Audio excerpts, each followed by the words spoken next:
Hi, Kathryn here with Handmade by Circle Art Designs. Today on my work table, I am working on a matching necklace for a set of earrings that I posted earlier in the week. This is a Celtic knot pendant with a beaded chain necklace. I just love this design. As if you've seen the earrings, go back. I do more detail in the pendant, but this design is amazing. I just love the flow of it. And what sets it off and gives it that delicate look when you're wearing it is this little beaded chain with incorporating the beads that you used from the pendant. So let's turn our eyes to the mat.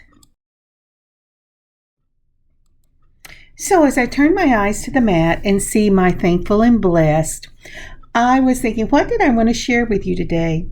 And I have to tell you, I am thankful, not just for the change in the seasons, because I love the winter. I love the fall and the spring, even maybe the summer. But I'm very thankful for the change of seasons. But today I feel really blessed because I got out and went to morning prayer with my husband. He does morning prayer at our church on Fridays. And I realized that it was going to be 50 today. Now that's the thing to be thankful for. I don't know about you, but when it gets really cold, I am not happy. So, as I said, you might think, where you are, well, 50 is a heat wave. Well, for a girl from Texas, it is not a heat wave. So I am very thankful that for the next few days during the day, it is going to be around 51 degrees. And I'm very thankful for that. So look at the little things in your own life.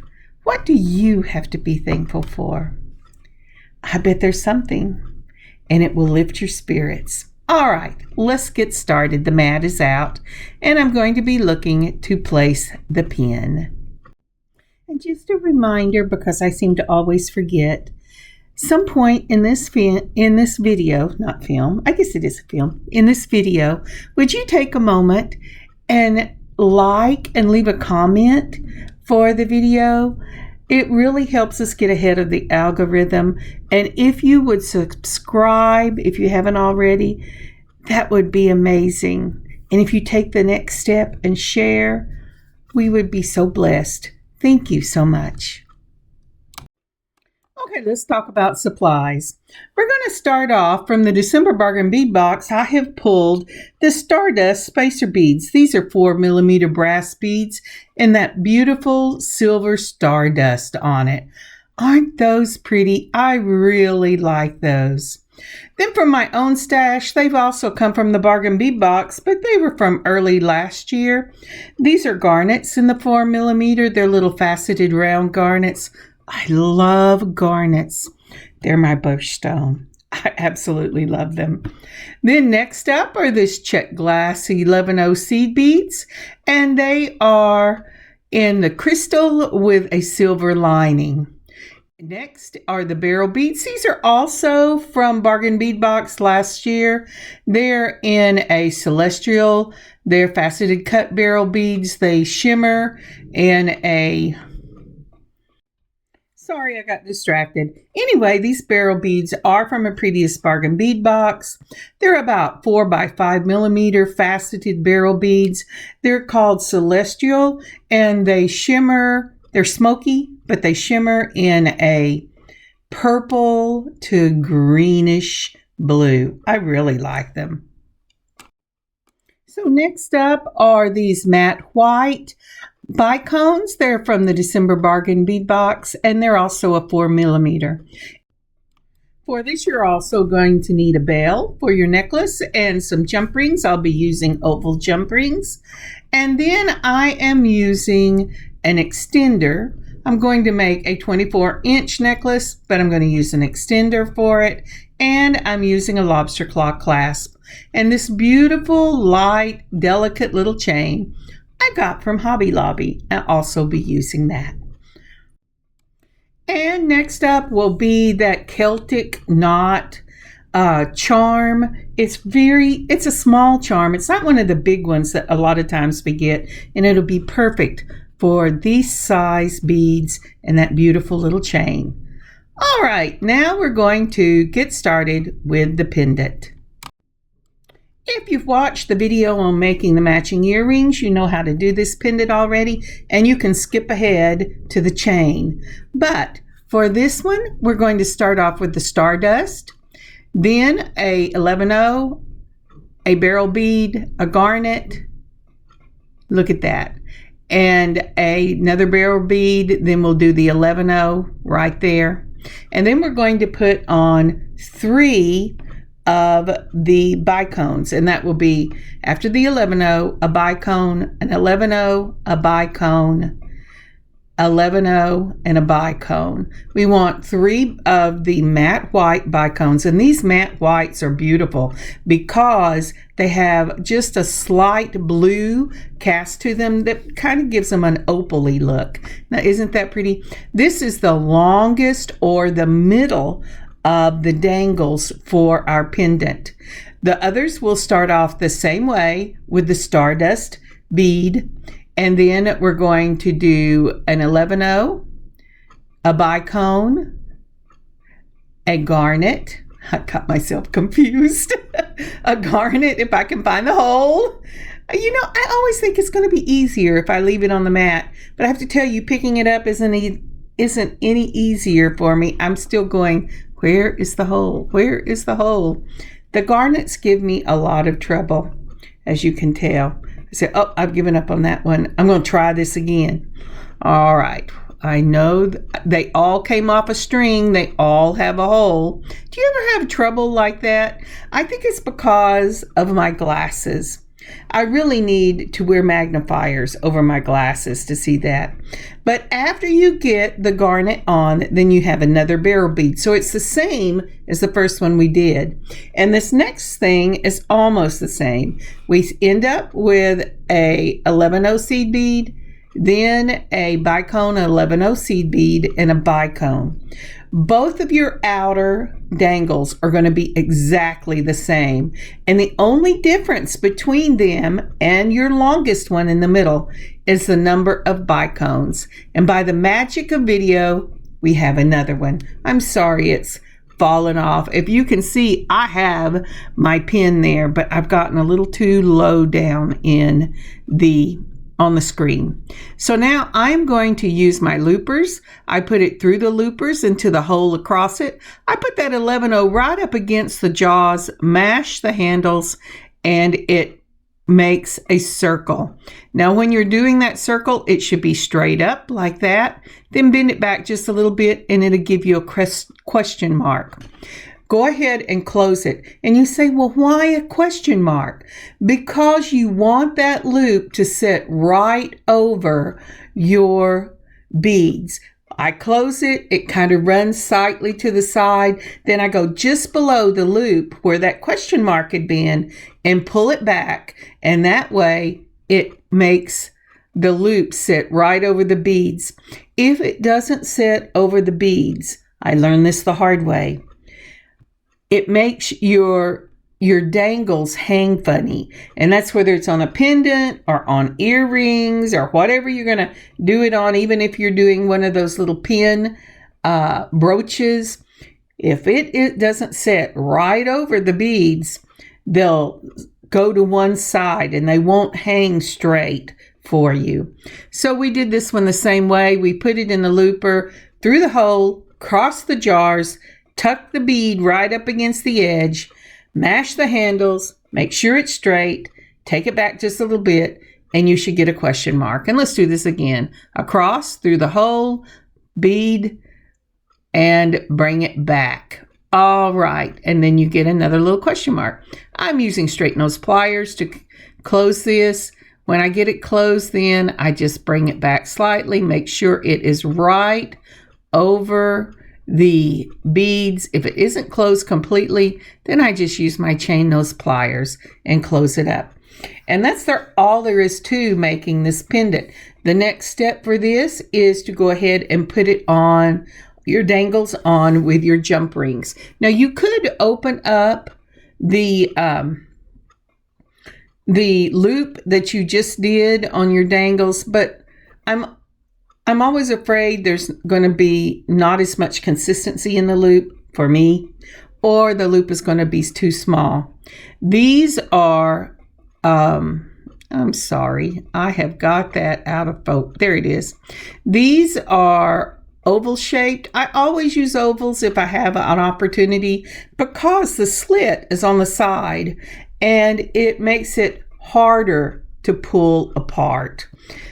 One twist of the wrist. Do not twist both of your wrists. You do not want to stress that jump ring. Then I'm sorry, my hands have fallen off again. Putting it on, I'll find them sometime.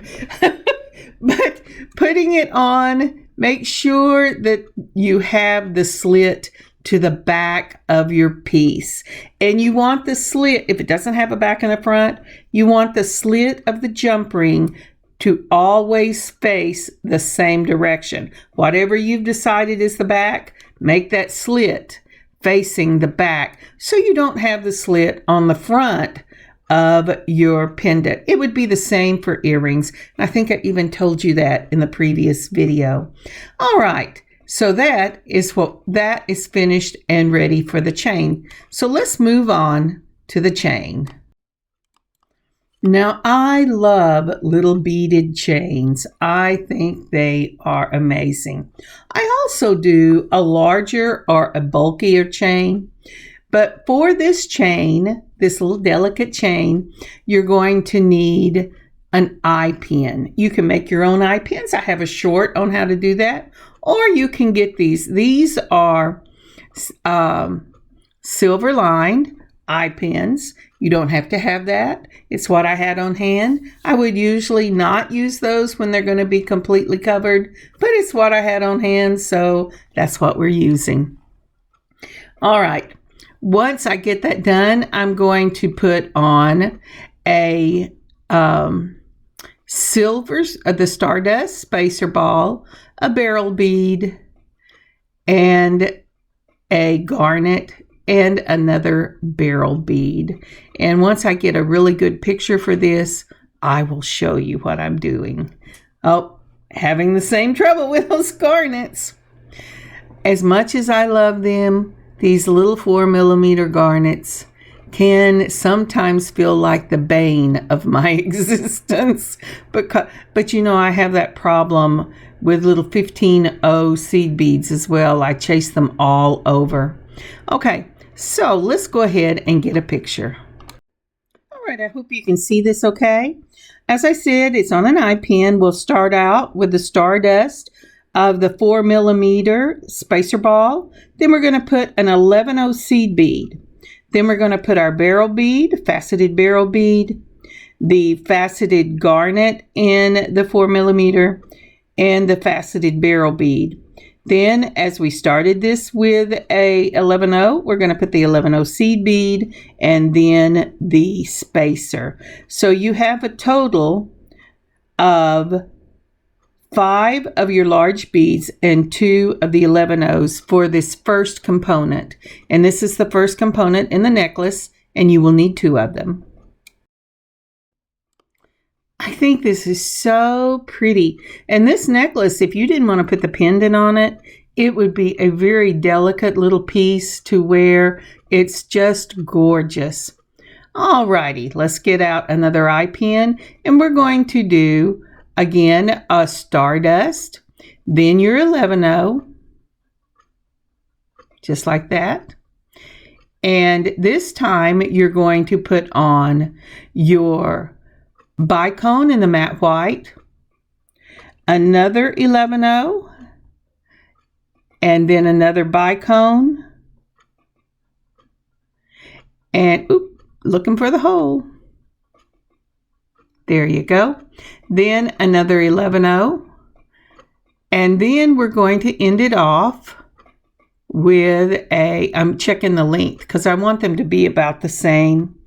I tried first another of the bicones because and I didn't like that because it ended up being too big. When I put it up, it's a whole bead ahead.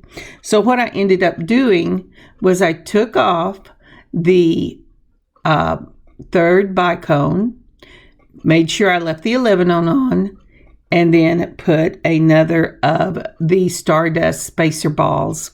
And I will get you a picture of this in just a minute. And here this is. Again, you start out with the eye pin, and you're going to put your Stardust spacer ball, an 11-0, your bicone, an 11-0, your bicone, an 11-0, and your Stardust spacer ball. Alrighty, you will need 4 of this one. Okay, let me meet you in just a moment. All right, now that we have 4 of the second component and 2 of the first, we're going to go ahead and use our loopers, put it across the jaws, make sure that 11-0 is right there, right up against it. I'm sorry, this one doesn't have 11-0. That you make sure the spacer ball is right up against it so that there's no space on the end. Make sure your eye pin is in the same plane so you don't have to turn it to the same plane. Go ahead and close the jaws, bend it back a little bit, and make that beautiful little loop. If I didn't say that before, when you're working with eye pins and you want them to lay on your necklace well, make sure, see, I didn't quite get this one right and I'm having to straighten it, that both the circle at the top or the loop at the top and the loop at the bottom are in the same plane.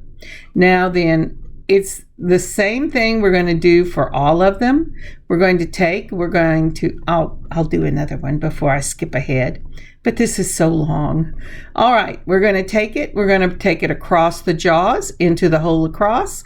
Make sure that spacer ball is right up against the edge. Mash your handles, make sure it's a straight line, bring it back a little bit, open up the jaws and take it off, and it should make the question mark.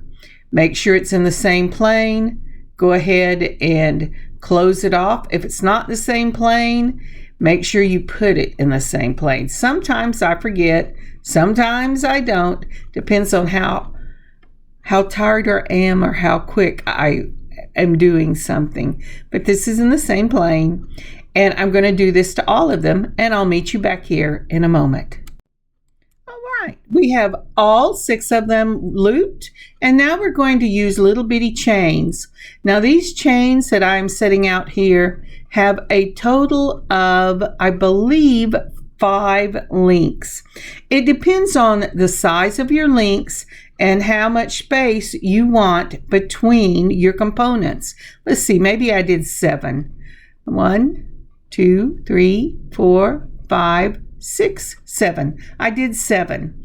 This for me would probably run a little bit more, maybe close to a 1/2 inch, between 1/4 and a 1/2 inch. And I cut more than I needed, but that's okay. So I'm also going to use the smallest of my oval jump rings. These are little bitty. They're about a 3 or 4 millimeter. I'm getting them as close to the size of the links in my chain so that it's not stark contrast from the chain to the component. But I don't want it to take away. That's what I'm saying. I don't want it to take away.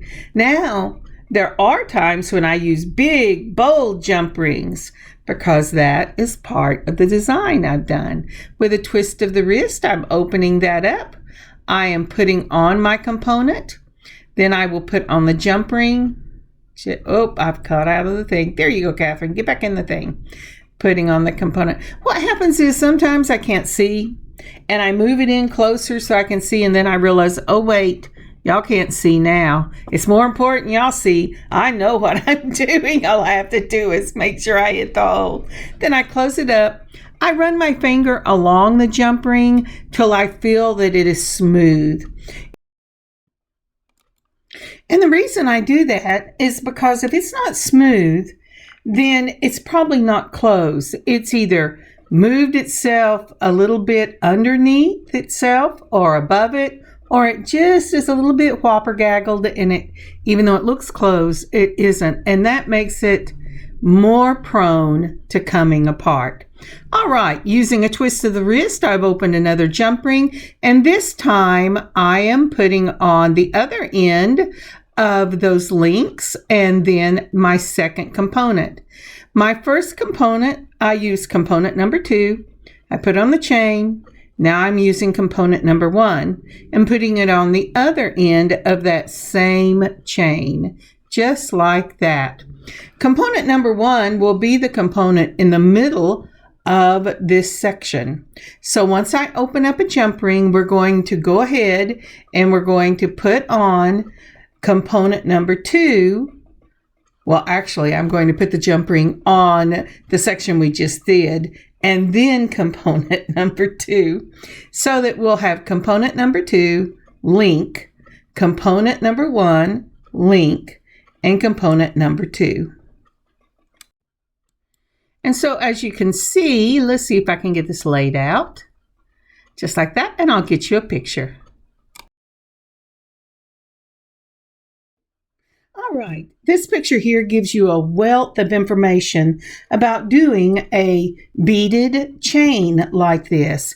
First of all, you will notice that these little 4mm beads go really well with the size chain that I chose. It gives that very delicate, ethereal look to it.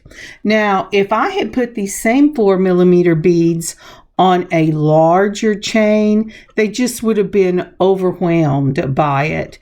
And it would have been the chain that was the focal point and not the beads. When you're doing something like this, it's the beads that you choose that you want to be the focal point. So be real aware of that when you're choosing your beads and your chain, that they match. That's why I very seldom put 8mm beads on a chain like this. Most of the time I do those on a knotted necklace or on a cording or on leather. But for these little beauties here, this is perfect.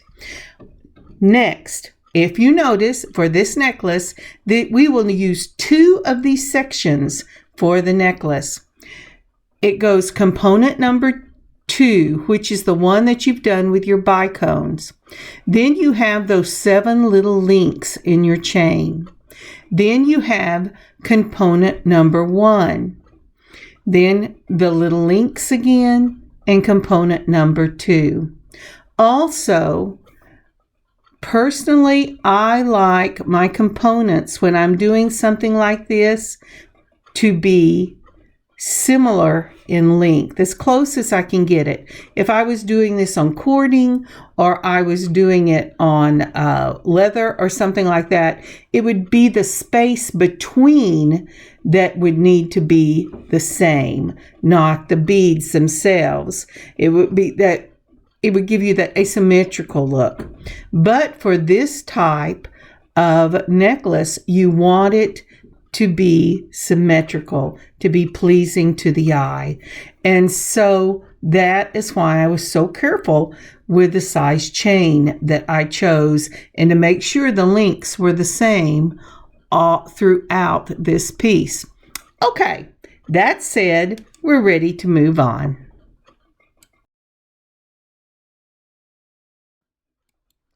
All right, as you can see, I have 3 more of the little sections right there to go.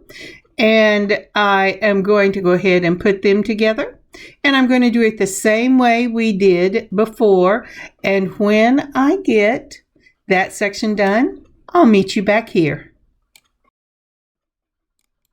And we're back. I'm sorry, the little dog is barking in the background. There doesn't seem to be much I can do about that. But now we're going to do the middle of the necklace.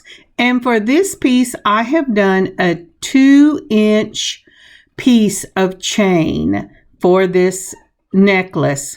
I want to go ahead and have lots of room so I can do that little V that instead of just being round and taut or tight. And so I'm going to add this to both sides of the necklace itself with a jump ring. Now I have used the one size up opened up the jump ring and added the chain to component 2 on one side. I'm going to do the same thing. I actually thought I had recorded this and I had not pushed the button. Okay, I'm sorry. So now at this point, I am putting the bail on. I've got the chain on, I've slipped the bail on, and then I'm going to go ahead and add the other side of the necklace of the beaded chain. And the thing is, you're going to want to make sure that it goes whatever bail you choose. If you want it to be able to move around the necklace, you're going to have to make sure that it goes over all of the beads. And that's what I did when I put that bail on. I wanted to make sure it would go on all the beads. Now, normally I have bigger beads and I have to make sure that bail goes on the center before I close it up in the middle. But I don't have to do that for this one. So I made sure it would go through. I opened up another of the jump rings, and now we're going to put on that other side. That way it will match on both sides. You'll have component 2 with component 2, 1 with 1, and component 2 with component 2. Check again to make sure that that jump ring is closed. And then the center of this necklace is finished. I'm going to go ahead. Let's see here. Can you see that? And do you see how it's about an inch on both sides? And that will give you plenty of room for your pendant to have this real nice V effect. If you want it to be rounder, you'll have to make it slightly shorter and tighter. But this is going to be, like I said, a 24-inch necklace. So here I'm measuring to see how long this section of the necklace is. The next thing I'm going to do once I get the measurement is I'm going to say, all right, I have so many inches. I want it this inch. I need these many more inches to make it the size I want it. And once I have clipped how many inches I need to make it the length I want it, then I will find the center of that piece and I will cut it. And that's what I'm doing here. I'm finding the center because I'm going to need a piece on both sides. Once I find the center, and the center should be one that points out.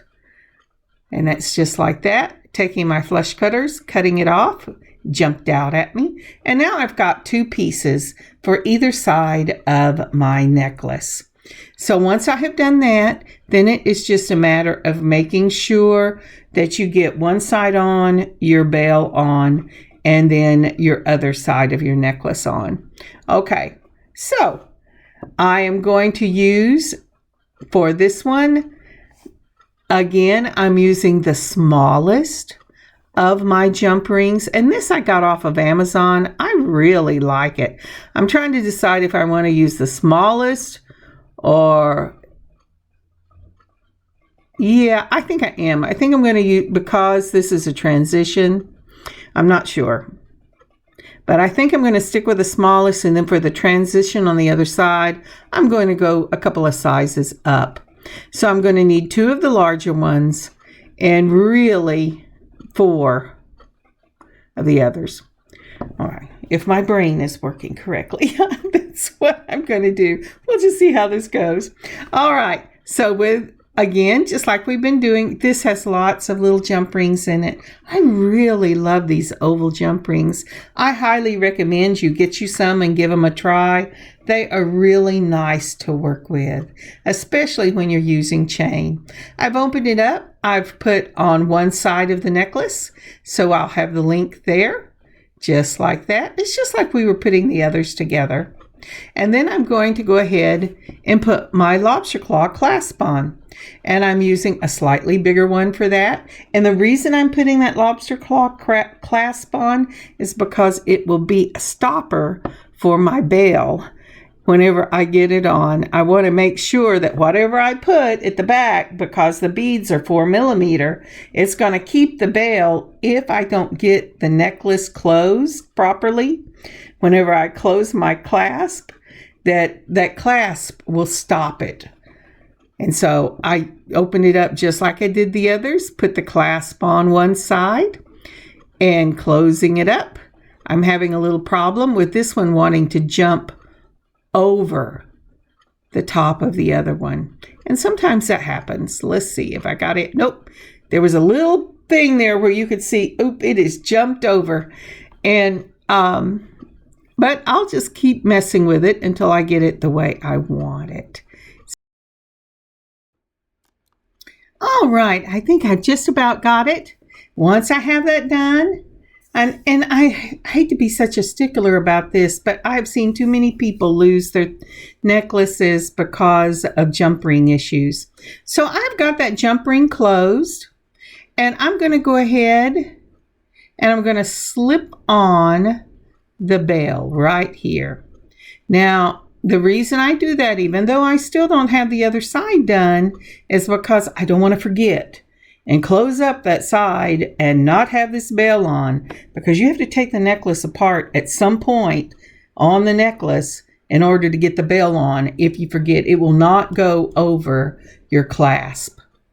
Now then, I'm going to open up this small jump ring because we still have to join the other side of the necklace to the extension that will make it a 24-inch necklace. Just like we did on the previous side, we're going to open it up and we're going to take and put the component 2 on it, and then you're going to put that extension chain to make it the correct length and close it up. And this necklace is ready for you to go ahead and put on the necklace extender if you're using that, or a larger jump ring if you're just doing a jump ring for your piece. And then we will be ready to put your pendant on. I'm sorry that you cannot see. I should have moved the camera down a little bit, but I didn't. So what this is doing is I'm looking to make sure that these pieces look correct. Now then, I have got the necklace on. I've moved it down a little bit so that you can see the bell in the middle, and that's going to be really pretty. It's got equal space on both sides. And so we're going to go ahead and we're going to put on the larger of the jump rings that I used on the other side and the necklace extender, and then I'm going to close it up, and this will be ready to put on the pendant itself. Now, when you're putting on the pendant, make sure if you have a particular side that you want, that side is to the front. And the way you do that is you make sure that when your clasp in the back is closed, whatever is laying in the front, that's the direction you're going to put your pendant. Because you don't want your necklace clasp to have to lay upside down in order for your pendant to be the direction you want it to be.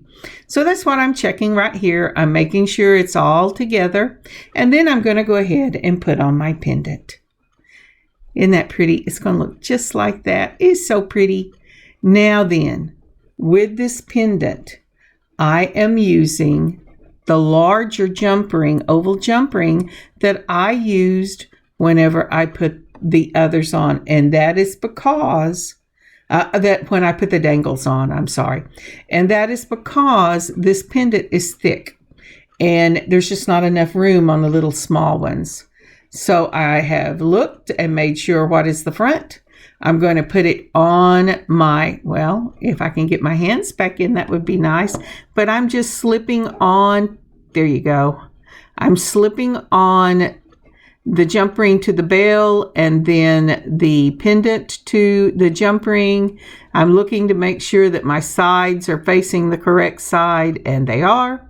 So I'm going to go ahead and close this up, and we will have a finished necklace. And it's the same thing, just a twist of the wrist. And I'm going to lay it out. Now, one thing I did was I made sure that the bell that I chose was going the same way so that it would lay flat. Remember, You want your loops to be in the same plane if you want it to lay flat. Now, isn't that lovely? And I will take some pictures. The reveal. I love this piece. I've had so much fun working with it. Not just this piece, but the matching earrings for it. This will be up in our shop at Handmade by Circle Art Designs. I am listing the necklace and the earrings separately, but I really love this look. Isn't that delicate? Oh, it's just beautiful. All right, let's go ahead and move this just a little bit and put out the heart. I love this heart. I love the contrast of that white on the blue. I think it's gorgeous. All right, for this beautiful little delicate necklace, what else would be appropriate but this beautiful little lace heart? Isn't that beautiful? I just love this piece. I hope to do more pieces similar to this with different designs, but I love this beaded chain, and as I said, this would be gorgeous just worn by itself. And you could do that if you buy this one, because the bell will go through the extender.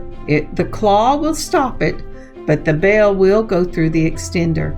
And here are the matching earrings. The DIY for these earrings was the first one that I put out, and I put this out, I believe, this last Thursday, if you would like to go and look at it. And here are some pictures. Thank you so much for joining me on this beading adventure today. I had such a good time. I laughed. I hope you laughed. It was so much fun. And this is a great project. I hope it inspired you to go out and make something for yourself. Look around in your own stash. Check things out. And may you have an amazing beading adventure of your own. Kathryn, Handmade by Circle Art Designs. God bless y'all.